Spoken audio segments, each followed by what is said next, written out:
Такие встречи для клуба уже традиционные, но впервые в урологическом отделении ДРКБ. Женский футбольный клуб «Рубин» в полном составе. Вместе с ними и талисман команды «Дракончик Руби». Всем привет!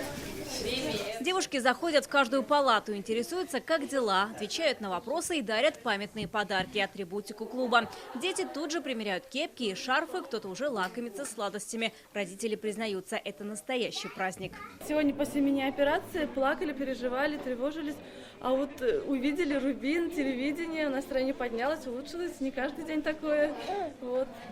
Спасибо большое, очень приятно. Очень интересно было послушать, рассказали о себе, вообще о спорте, что такое футбол.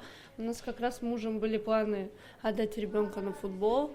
Вот узнали для себя очень много всего интересного. Девчонки молодцы, приходят в больницы, поздравляют, приносят подарки детям. Это, конечно, очень радует.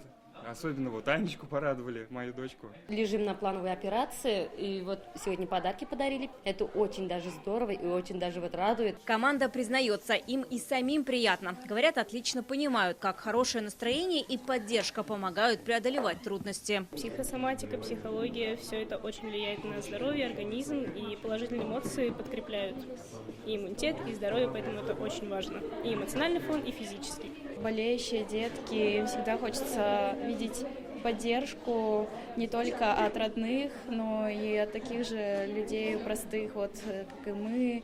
И нам тоже очень приятно увидеть их улыбку. Я сам получил сейчас огромное удовольствие поддержать детей, их родителей, и небольшой такой, так скажем, праздник устроить.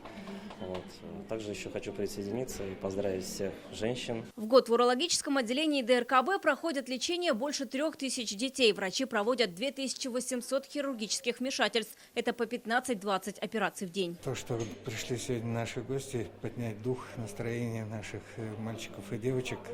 Спасибо огромное Рубину. Естественно, я думаю, наши дети быстрее встанут на ноги и будем болеть за Рубин. Яркие эмоции в памяти надолго сохранят и малыши, и девушки. Вероника Гайнутдинова, Адель Ментубаев, ТНВ, Казань.